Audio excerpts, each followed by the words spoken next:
Hello and welcome to the Jay Duke Show.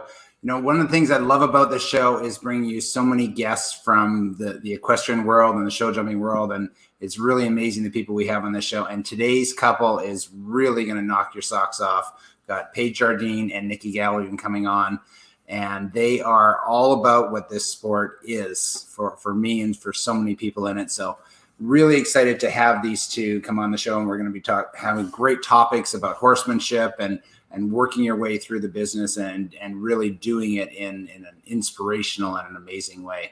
I want to thank Equivont for coming on board today. Equivont is an absolutely amazing company, and you really have to check them out. They have so many riders that they work with. I went on their site this morning. Currently, they have over 500 horses listed for sale, and it's really a great list of horses as well. And that's pretty amazing in today's world because everyone's talking about how sales this year, and it's so hard. Sales are so great in 2021, and trying to find horses is so difficult. And to see over 500 top quality horses listed for sale all on one site is amazing. Hunters, jumpers, equitation horses, ponies, dressage, eventing, lease horses. It's a great format. It's easy to navigate. You could search by the seller. You could search by name. You really need to check them out. Equivont works closely with many of the top sales barns in America. And another thing I really liked about them was their nonprofit page. There's so many, foundations and horse rescues on there. And check out their nonprofit page if you love horses. That is a really cool site to see. So I'm going to bring on my guests, and we have Nicky Galligan here, who jumped onto the international equestrian scene the past 2 months in Thermal, California, Desert International Horse Park, with his amazing little chestnut mare, Java's Miss Jordan. We're going to be talking extensively about her and that story. And along with Nicky is his partner, Paige, who is also an accomplished Grand Prix rider from Australia. Welcome to the show.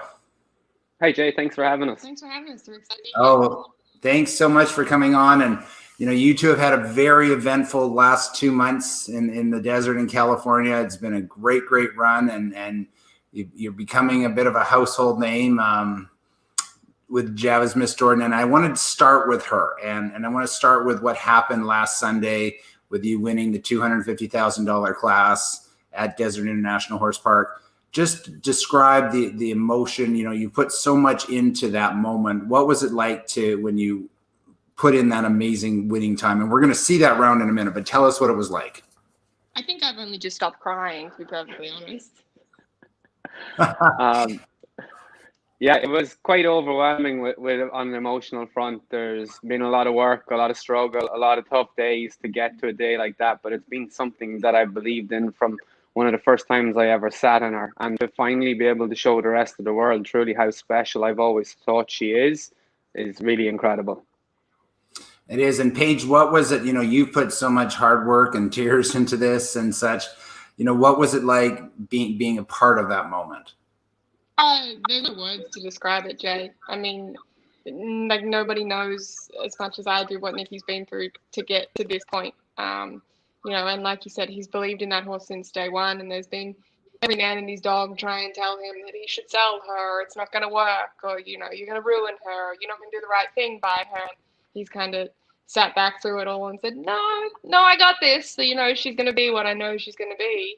And he's made it happen. He's sacrificed a lot of things to get there. And so to see someone that, you share so much with, and you have such a passion in the sport with, to go on and do what they said they're always going to do is, there's just no words to describe that.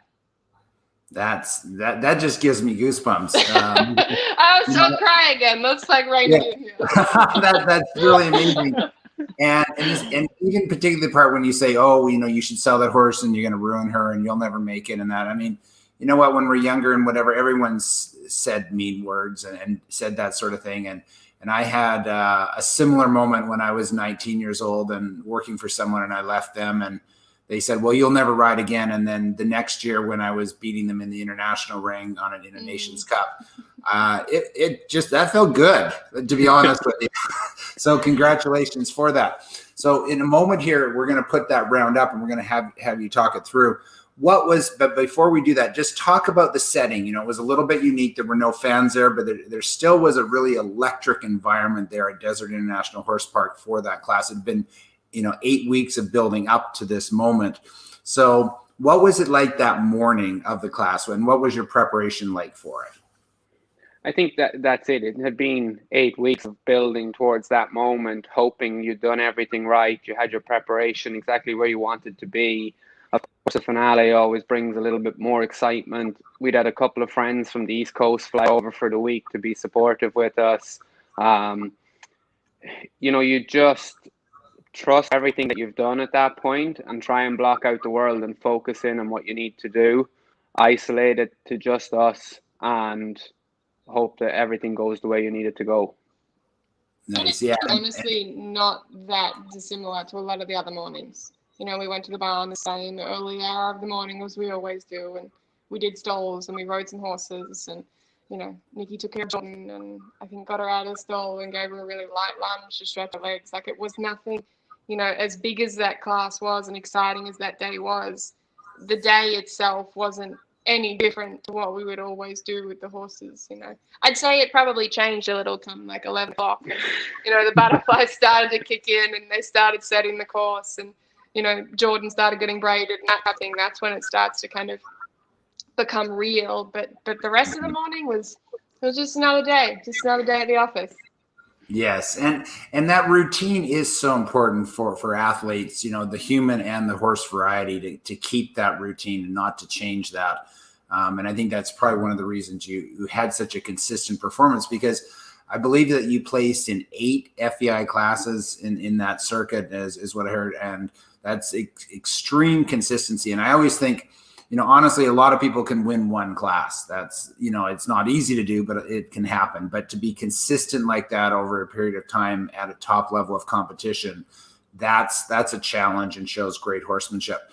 So we're going to bring this video up, and we're going to have Nicky, we're going to have you talk us our way through this jump off. And it's a pretty fast jump off. It didn't take very long because I know I was doing the commentary for it, so we had to talk quickly. And so just to set the scene, so Richard Spooner had been in the ring. Richard's horse was not a fast horse, but Richard's such a fast rider, and he just rode a beautiful track with perfect lines, and he's so deceptively quick. So that's the scene. So you're coming in, you're the second in the ring, second and last in the jump off, because it was such a challenging course. And we're going to have you talk our way through this. So I think as I'm standing at the in-gate, I'd watched Richard, I'd watched his track, I'd seen how tight he was. I'd trotted into that white vertical, I'd seen where he'd been, and I went, oof, that's tight. I pick up canter here, I started to get a really good rhythm established, try to slice the jump number 1. She really gives it to me, and I'm very much forward thinking here, thinking be safe, cut the angle a little bit, but got lucky. Big sigh of relief here, and then it's just keep coming. Now all the risk is gone. The worst I can be is second. Keep the rhythm. Here she was phenomenal for me. Try to balance a little in the turn to stop her getting on the forehand. And now I take another big sigh. This, we're away. She's gone. This, I know now she's jumping clear. Back to a double and a jump off. She's always phenomenal. She's so good at reading part B. Here I see about 2 more steps and I think, oh no, go for it. And then the sigh here as we cross the line. This is just overwhelming raw emotion and the pride I have in her in this moment. She dug in, she gave me everything, and it's just so special. She loves this sport as much as Nicky does. Like, I really believe it. Like, at this point in her career, she would go out and jump the jumps on her own. She wants to go out there and she wants to win just as much as Nicky does. And Paige, during the jump off, so where are you when they're in the ring? Like, are you at the gate? Are you in the stands in the warm break? Are you not watching? What are you doing? I'm in the stands, normally videoing because I can't not video. It gives me something to do. But a lot of the times I video and I drop the phone and I miss a jump and I swear and it's horrible. The videos I take, they're awful. But there's normally a couple people around me like holding on to me, or like they'll like grab me if she has a rub or something, and then they come pick me up after she jumps clear. It was, honestly, like the people around us out in California this winter was so incredibly supportive and genuinely happy for you to have a result like that. Like at the end of the class, people that came up to me and I was like, I didn't do anything. I put the braids in, but other than that, it was Nicky out there that won the class. But they want to be there with you, and hug you and congratulate you and, you know, support you and be part of that moment with you. And it is a really tough sport for being on your own. And, you know, it's an individual sport and you travel so much and we're both so far away from family that to have people like that around you. I mean, even Spooner, like he was so incredibly kind words that he said to Nicky after the class, you know, about winning. But to have people like that around you that genuinely are so happy for you when you have a result like that, like that in itself is just as emotional and just as heartwarming as the win itself, I think. It's funny, after she jumped clear, we went back to the stall with her and gave her a moment, and I just thought before the end of the first round I'd run back up and kind of visualize the jump off. And I get back up to the in-gate, and of course I stop for a moment, and Richard's standing right beside me. And we just ended chatting a little bit about the first round and talking about the jump off and just chit-chat. And he looked at me and he touches me on the shoulder and he says, I think it's the steamboat against the speedboat in the jump off, but good luck to you. And I kind of smiled and smirked at him and I went, genuine mind games? Oh, we'll have fun. Oh, that's a great story. And yeah, Will said, and Spooner he's such a great sportsman and couldn't be a better competitor to go up against, and a great win against the master of faster, no question. Let's talk about Java's Miss Jordan as a young horse, because, you know, I mean, I bought lots of young horses and some of them I went on to ride on the team and internationally. And, you know, it's just so much fun to buy young horses. Now I'm going to make a guess here because I don't know this. I didn't see Miss Jordan when she was a 5-year-old, but I would assume that, you know, what stood out about her? I mean, she's a little small. Her conformation is not out of the book. You know, it's not ideal. No, not at all. That's very polite of you, Jay. Her canter is not exactly what you'd look for in a young horse. You know, what stood out to you as a young horse that said, you know, there's something here, there's something special? The feeling on the takeoff stride of a jump. And I've always said, for sure, I've ridden horses with more raw talent and more raw scope than she has, no question. But at the end of the day, talent and scope only goes so far. You know, there's got to be heart, there's got to be belief, there's got to be the desire to go in that ring and jump clear. And when there's a moment, you know, there's always a moment where you can try a little harder and leave the rail up, or a horse just gets a little bit blasé and knocks it out of the way. From a very early age, those things stood out with her.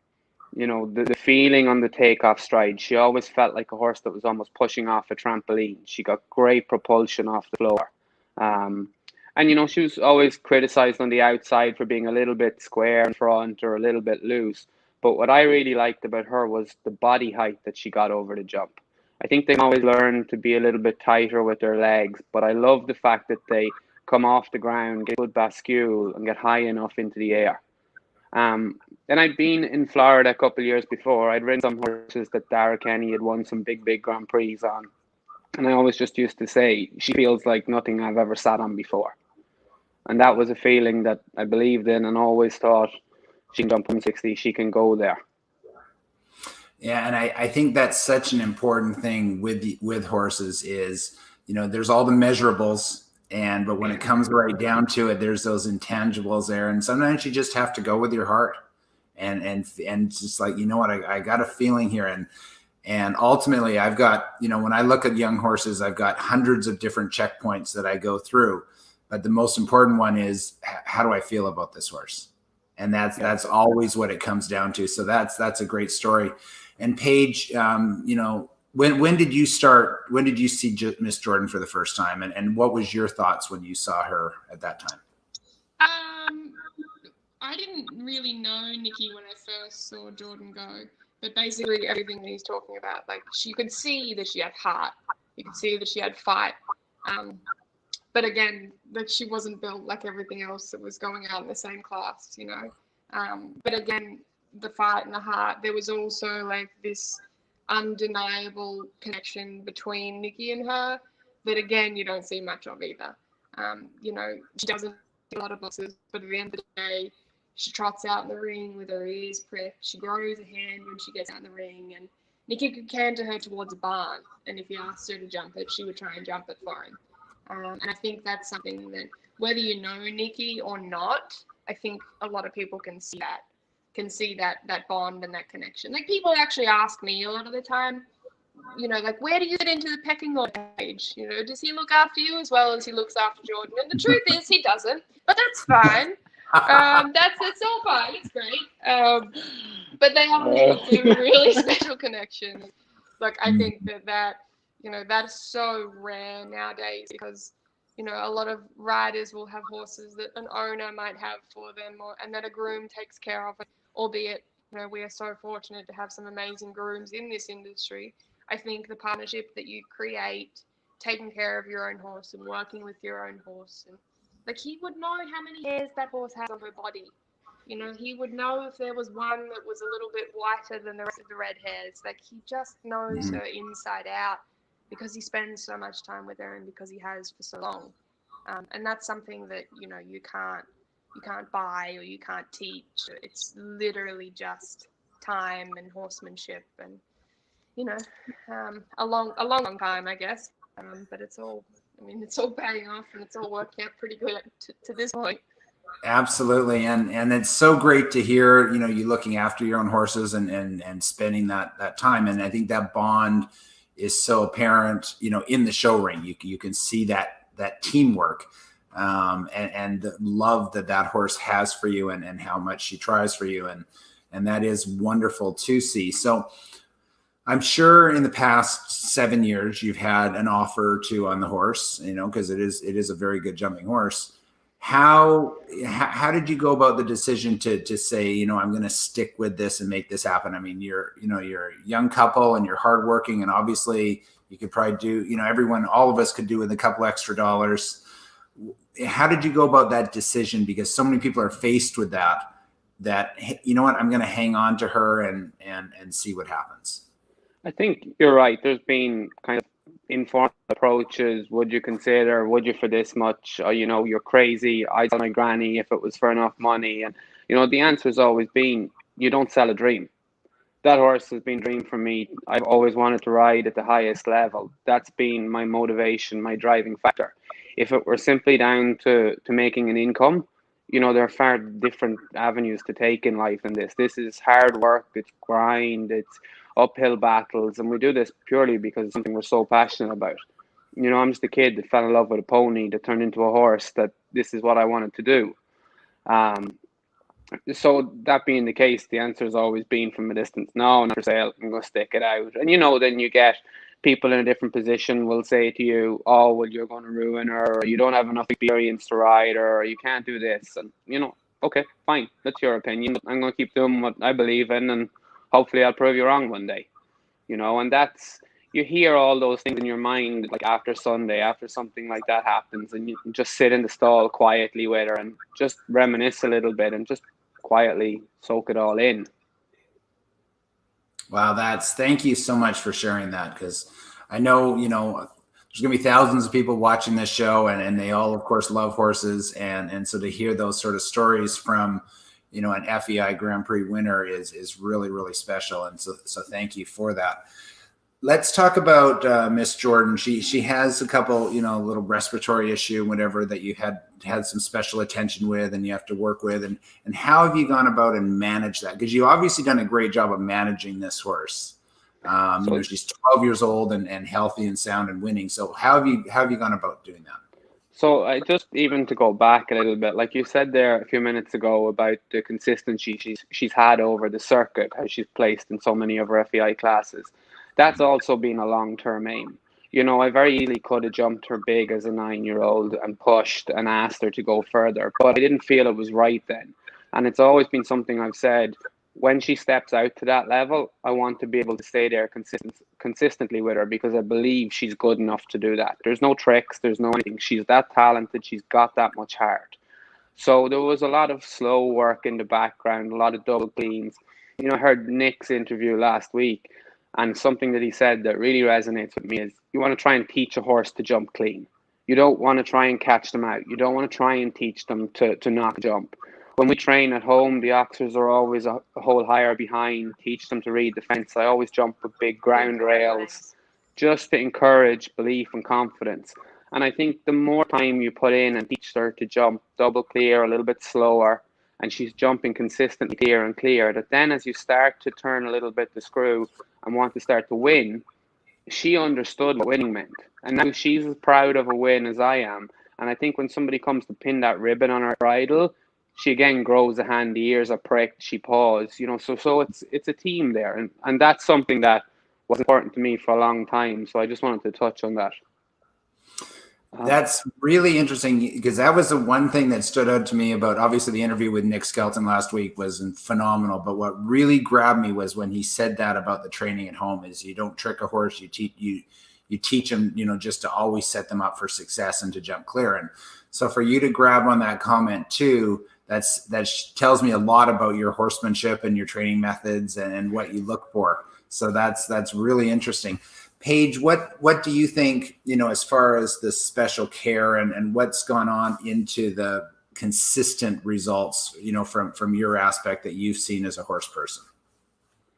I think the last 12 months, I guess, where she's really been consistent at a higher level has come from everything that Nicky's talked about, developing her from a young horse, but probably it's all of our knowledge with our past horses kind of rolling together, in that we can bounce things off each other. I tried one thing with this horse a few years ago and this is a result I had. Maybe we should talk about doing this, or, vice versa. She has a few things now that we've only introduced really over the last 12, 18 months. She uses a hay gain now, which us traveling as much as we do, that keeps the hay a little more consistent and, takes out the dust and the microtoxins and all of that. So that helps with her. She uses a nebulizer now that, again, the breathing issue is something that Nicky's always had her so fit and so conditioned. That's, again, the training at home. You don't want to do that when you get to the show. That's kind of where you relax and let them do their thing. But she's always been really, really fit. But I guess last winter, she probably had, a back rail of an oxer, sort of 2/3 of the way around the course that she shouldn't have had. She's always had the ability to jump it, but maybe was just kind of running out of gas a little bit. And Nicky has had asthma, so he kind of, we started talking about, well, maybe Jordan's feeling something similar. What can we do to help it? So that's when he introduced the nebulizer as well. Nicky does a lot with Dr. Tim Ober. And they tested her for a lot of those, the breathing and the bag tests and everything, and kind of thought, what have we got to lose? Try the nebulizer on her and see what happens. And she actually probably doesn't use it as much in California as she does on the East Coast, just because the climate is so good out here. But you've probably found, since using that, the muscle recovery and the lactic acid buildup and all that type of thing has improved so much that the last fence on Sunday in the Grand Prix was huge oxer, biggest oxer on the course, and she jumped it nearly the easiest out of everything. Whereas 12 months ago, that might have been where she got a little bit kind of would start to get a little catty behind and crampy behind. But again, not because she didn't have the ability to do it, just because she was just running out of coal in the engine, kind of. Yeah. No, and I think we talked about, I chatted with some friends of mine and, watched videos and riders that have had a lot more results than I had at the time and stuff. And they kind of kept saying to me, she looks like she could be a little fitter. And I was like, no, it's not fit. It's in that moment, she lost a little bit, but she'd come out of the ring and she'd recover quicker than any other horse. But it was just in that moment, she wasn't getting enough. And it was Live Oak last year, actually, that, I really went, no, this isn't right. She'd had jumped a couple of Grand Prix and had one down, kind of in the way Paige is talking about. And through Rowan Willis is a friend of mine. He'd used hay gain. We had a chat about that. I talked to Dr. Ober and some other friends had used the nebulizer. And we just kind of said, right, let's skip a few of the tests. What's the worst that we can do? And obviously the plan was that she was going to jump the million last year in Ocala, and with COVID, everything got a bit derailed. So I'd started nebulizing and started hay gaining, but not really seen any change because I had nothing to measure it off, because everything got stopped in its tracks. And then from the middle of last summer, when she started back jumping again, the change was huge. And I think it's been one building block on top of another, because I think as she's got more confident in her breathing, she's also trusted her body more in the ring. So I think it's each time she goes in the ring and doesn't feel herself get a little gassed like that, she actually gets a little bit more relaxed and lets go a little bit more through her body over the jump. She started That's, swimming since. Oh, sorry, Jay. I was going to say just those little details and noticing that. And when you're competing at that 4-star level, 5-star level, it's those little things that make all the difference. And so kudos to, big difference at that. kudos to both of you for finding that piece of the puzzle, and a great shout out to Haygain, who's been a sponsor on the show before. And it's a wonderful product. So that's really, again, that goes back to the horsemanship angle that you two provide and part of the success for it. So I want to talk, you mentioned there about 2019, and I want to get to that. You had a difficult year in 2019. Your father became ill with the COVID virus, and believe me, that's not fun. I had to deal with the COVID virus, and I was very sick, and it was not a nice month for me in the hospital whatsoever. I know you had to go home and to, deal with some family issues and that. So if you can just kind of talk us through that, because I think that's a big part of the story of what you've accomplished here, or sorry, 2020, not 2019. Yeah, and 2020. I'm a year off. And to talk about how that was for you and how you worked through that and kept your focus to get to where you are today. So I think, like you just said, 2020 was a year of incredible difficulty and change for a lot of people. I have a story of 2022. Thankfully, mine is a more happy outcome, but my father contracted COVID. He ended up spending 4.5 weeks on a ventilator. Was incredibly sick. We had multiple phone calls from the hospital. Medically, there's nothing more we can do. We don't know if he's still going to be here tomorrow. Right now, it's up to fight. It's whether he can hold on there and stay with us. So that was an incredibly emotional, trying time. And like you said, I went home to be with my family. I have one other sister, so I went home to be with mom and my sister at the time. Thankfully, in the end, with Dad, it came out a happy ending. He came off the ventilator after having a tracheostomy, and then made a phenomenal recovery. I remember the sheer relief of having a phone call from the nurse to say that procedure had gone well. But this is still a long way from getting out of the woods. It could be 3 months, it could be 6 months. We don't know if he'll walk again. We are not sure how being ventilated affects patients of this age category. And then by some miracle, 10 days later, he walked out of hospital twirling a cane in his hand. He was weak, he was frail, but on his own, no age, sheer determination to get back out and to get home. So that was really a blessing, and something that we're so grateful that we do have a happy ending. That I guess that came with a little casualty back on this front. I had a good job at the time, riding for somebody and producing horses, and with COVID that ended that. So I guess through that with Dad, when he got home, we had some family discussions. I offered to come home. Did they want me to come back, be there, help with the farm at home for the next 6 months or whatever, see how everything went?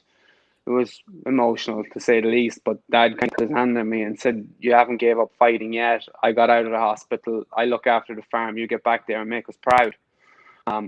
So I think that then I was never really short of motivation or steel to dig in. I think I get a lot of that from my dad, but that sent me back really on a mission. I ended up going to a really good friend of mine, Colin McGuckian in New York. He had a barn on Long Island.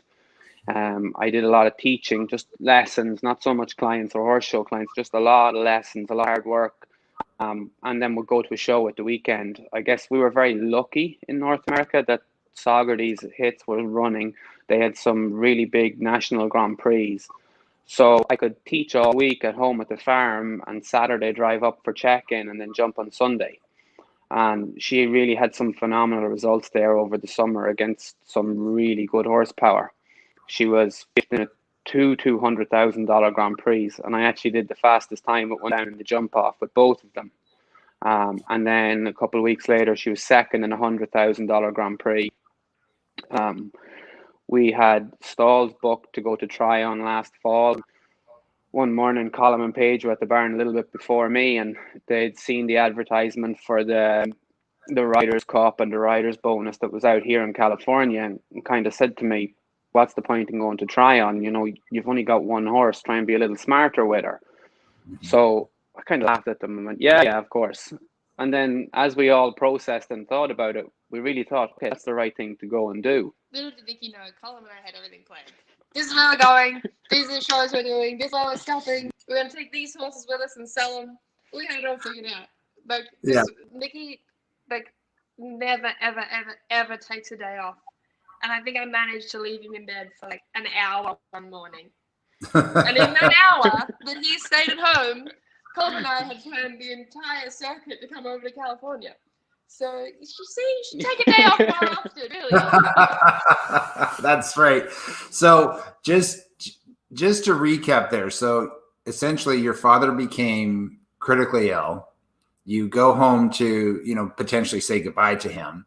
And as a result of that, you lose a job that was very important to you. And, you know, the story there is that, you know, people always talk about, you know, one door closes, another door opens, and you kind of like, oh yeah, whatever type of thing. But you really next door, I'd say it didn't open. Like he kicked. Yeah, and what strength of character for the two of you, because obviously Paige, you had a big part of that as well, to take that, because I mean, for some people that would have been, you know, that could have been it, you know, and justifiably so. So that's truly a great strength of character. And then to see here where you are now, you know, 6 months later, is just on your way. And I want to talk about that next, you know, just on your way to what is going to be next. So, you know, this is a tough sport. We all know that. It's a very expensive sport. There's no getting around that. We talk about it a lot on this show as far as how expensive it is. You know, you two obviously are great horse people. You're very hardworking, and, you know, and you're just wonderful people in general. But, you know, you're not multi-billionaires like most people are not. And so, but you've decided that, hey, we want to make a go of this business that we love. So how are you going to do that? What's next, and what is your plan to try to, you know, move forward? Well, Jay, I thought you were going to do an episode in the next few weeks of how to make this a business. Like, come on, we're sitting here waiting for you to do that. How do we do it? We don't know yet. Look, I think at the end of the day, well, I'm looking for material for that episode. Okay, all right. I'm hoping you can give me some blueprints here to start it off with. So, Paige, let's start with you. What is your, you know, what is your plan? Let's, you know, starting for this year, and how, you know, what do you want to have happen down the road? What are you looking for? Well, that's a very open-ended question, I guess. But, you know, in the perfect world, Nicky and I we've both produced some very nice horses from youngsters, so we have that skill set. I've managed for a lot of big barns on the East Coast.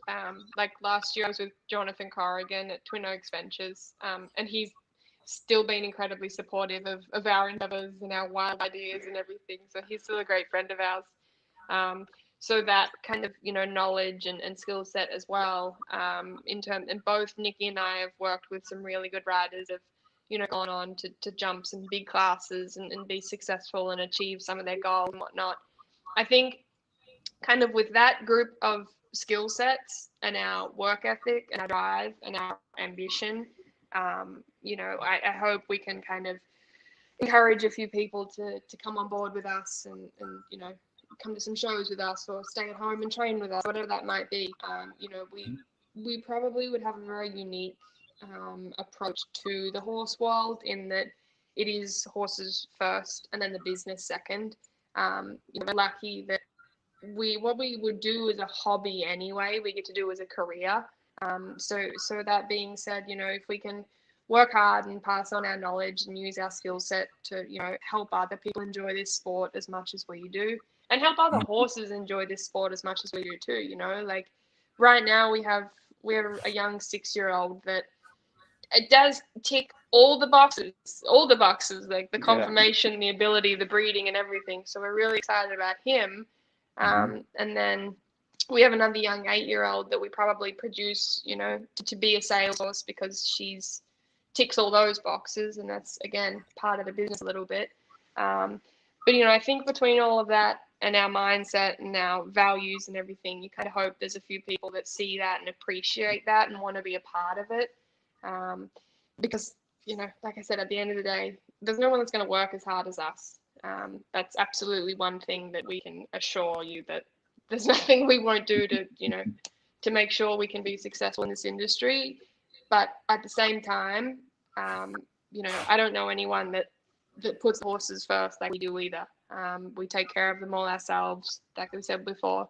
No days off. We do night check. We've done night check every day for the last 12 months. That type of thing. Like, you can't really expect someone to come and put a horse in your care and trust you, with their most prized possession, and then kind of give someone else the responsibility to do it. We're here doing it firsthand, our physical hands, taking care of the horses all day, every day. And I hope that's enough. I really hope that's enough. Yeah, I do believe that it is. And because there is a lot of people that really admire that and respect that. So Nicky, for you, as far as, okay, so you smashed this store down into 2021 and it's been successful so far. What's next for you? Where would you like to see your career go? So yeah, that's one of the things, I guess it's a little unique in the horse world. I'm a diehard competitor. Like, I'd run through a brick wall to win. I grew up playing a lot of football where you were in control of your own destiny and your own physical conditioning.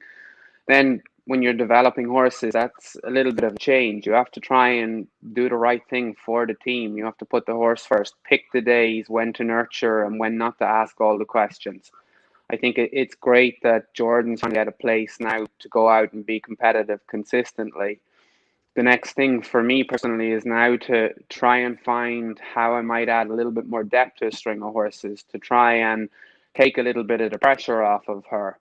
This season we've been incredibly fortunate with being able to pick when to rest her and when to jump her and have her show up for this past Sunday.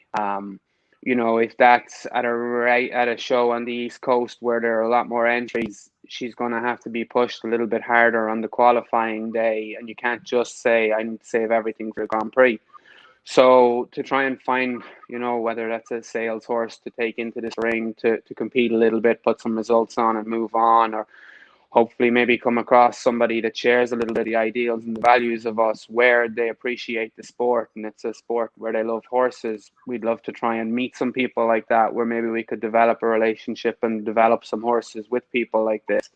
So that's a big project for me personally, is to try and find a little more horses to ride.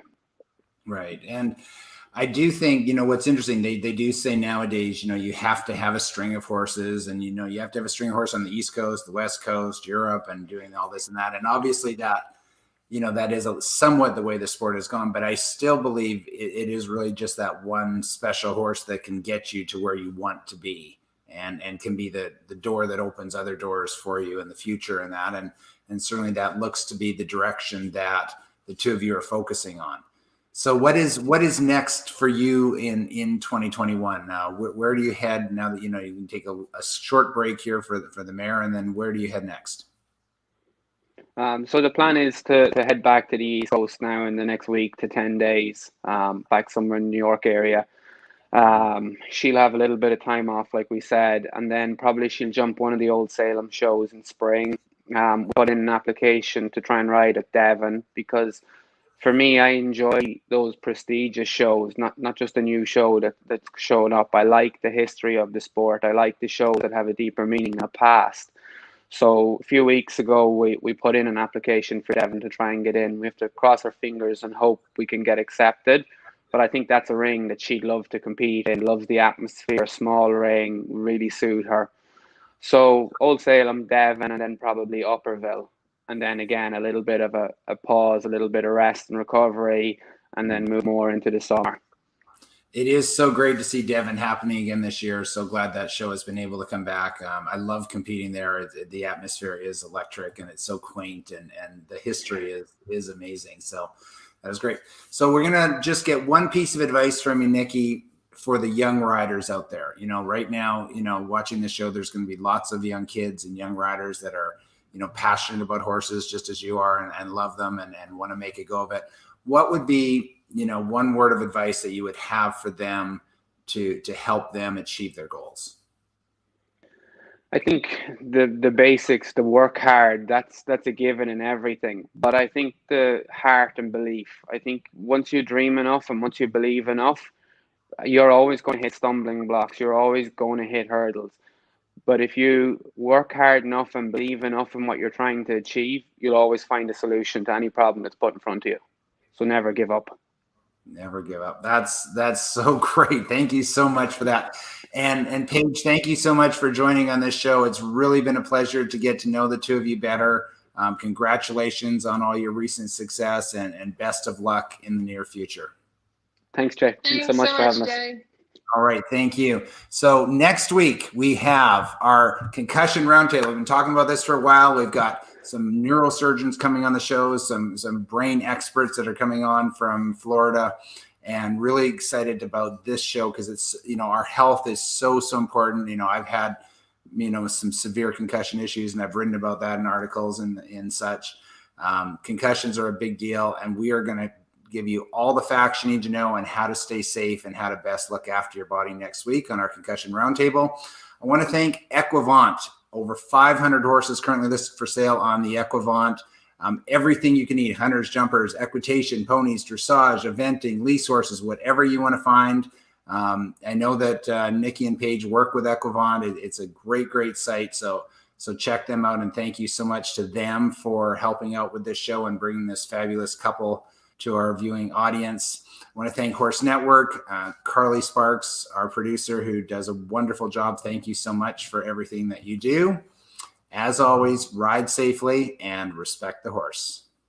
Good day.